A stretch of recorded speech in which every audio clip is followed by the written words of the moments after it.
9:41 on a Monday night, and I just put all my kids to sleep, and I am now driving to go to a nearby McDonald's to buy myself some trash, cheap food. Like, not even like the real like number ones where you could get like number 1 or number 2. I don't even want that fancy. I want like that value menu stuff, because you know what, like, life can be hard. So sometimes all you want to do is eat some trash, dude, at night by yourself in a car. If you can bridge, then you're my people, and if you can't, then man, you're living a lot better than me, for sure.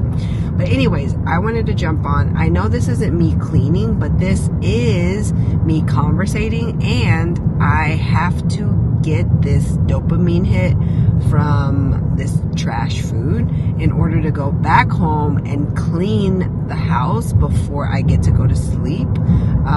I still have to pack lunches, wash dishes, reset the living room, do a load of laundry. Oh, and then also, guess what?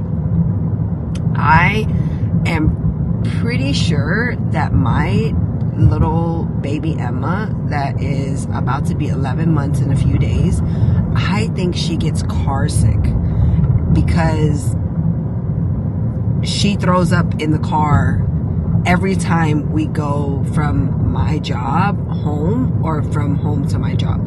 And it's an hour commute to go to work, and she has to go every day.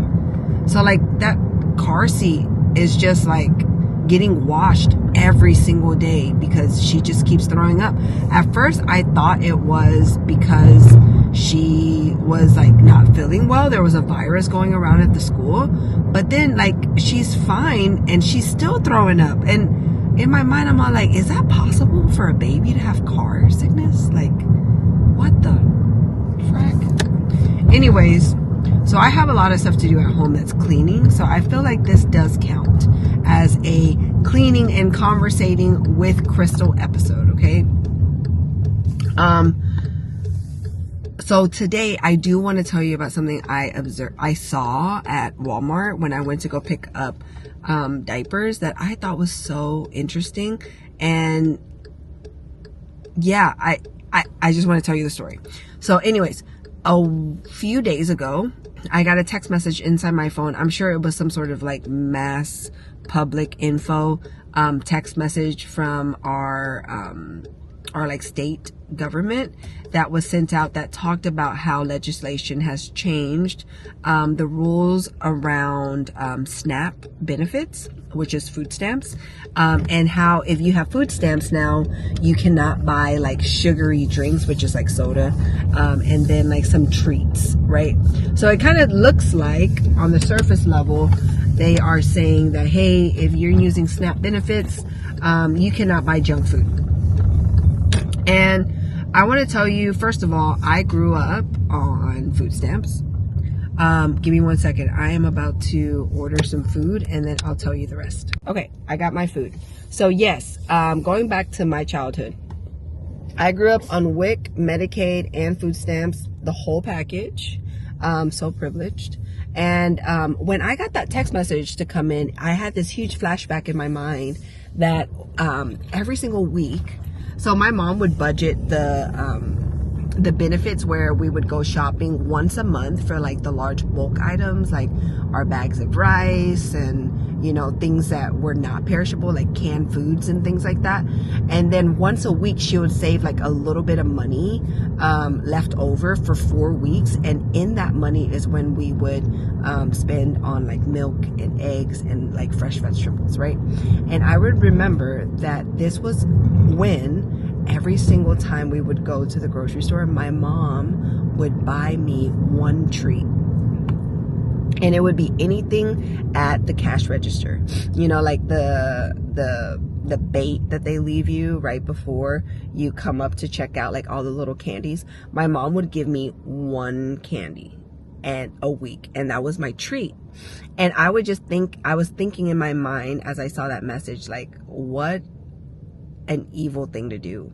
You know, like, people are already struggling that are on these benefits. How could you like take what little happiness that they may be able to provide for their children or themselves, and you take that. And I was all like, man, this administration is literally taking candy from kids, which is like the most hilarious thing in my mind, right? Like the bully taking candy from kids out at recess. Like, are you kidding me right now? Like, I was so disgusted when I saw that text message. And then time rolls by. I go and I buy diapers today at Walmart, and I saw something in front of me, and I really didn't know how to feel about it. But I'm grateful that I observed and I kind of sat with it, because this is what I saw. It was an older gentleman, and he only had 2 items in his cart. It was a 12-pack of Corona and then a 24-pack of Dr. Pepper. And I was behind him. He was an older gentleman, so he was kind of struggling with the whole like self-checkout thing, but all good. Like, I was just kind of like there. And then out of nowhere, I see that he was like waving an attendant over to get help. And I was like, that's interesting. Like, he only has 2 items. Why would he need help? Maybe he needs that somebody to put like their ID, like his ID, in to buy the beer.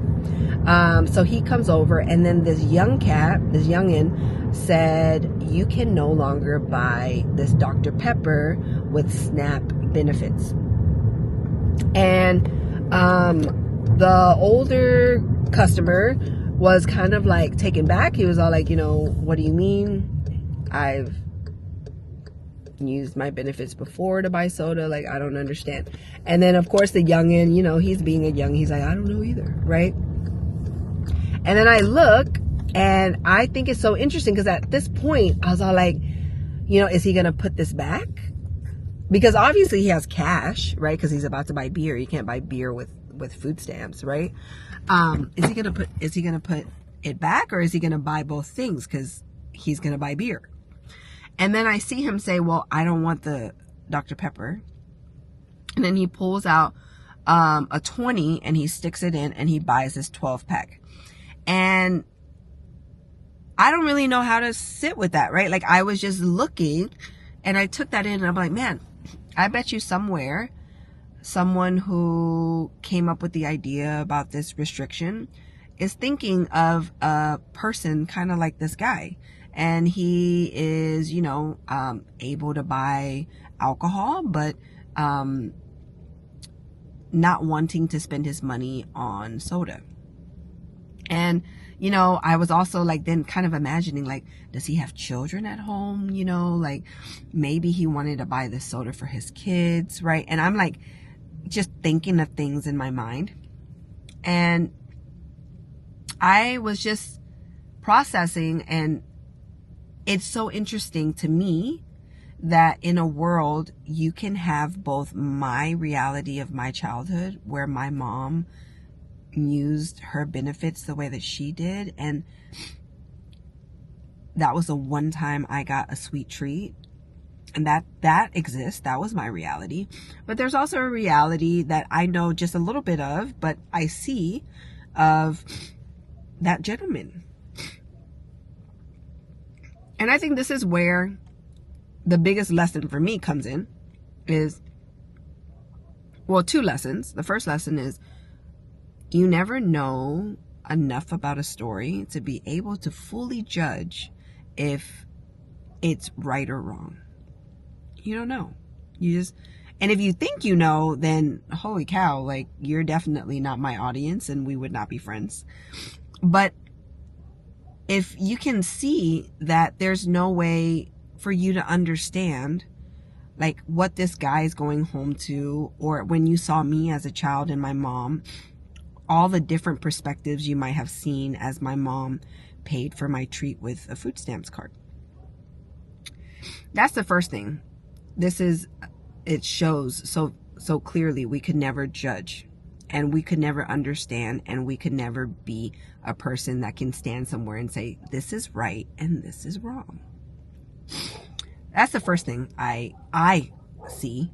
The next thing is, anything that is man-made, especially laws and regulations, there's no way for it to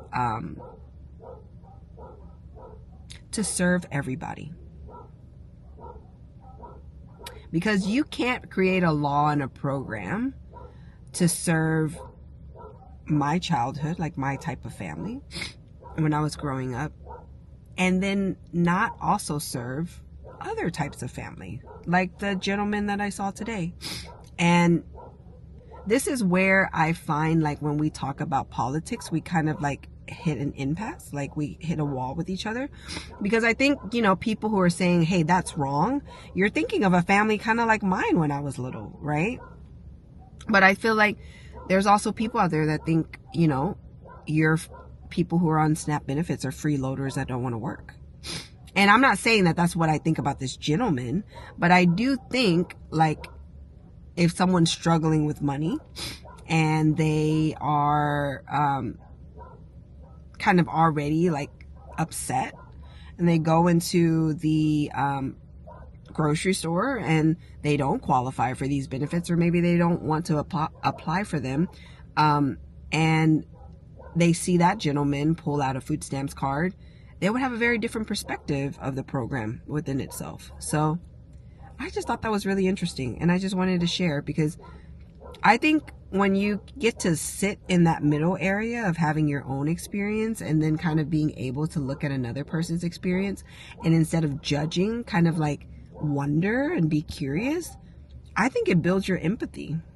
At least I feel like that's what builds mine, and it helps me bridge with more people and be able to have more conversations that I think lead to a more dynamic relationship, instead of like a you're wrong, I'm right, sever the relationship if we don't see eye to eye type of thing.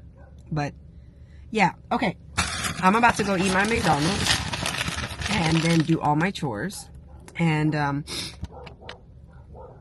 yeah, and that's it. I love you. I'm grateful to be living this life alongside you, and I'll see you in the next one. Bye.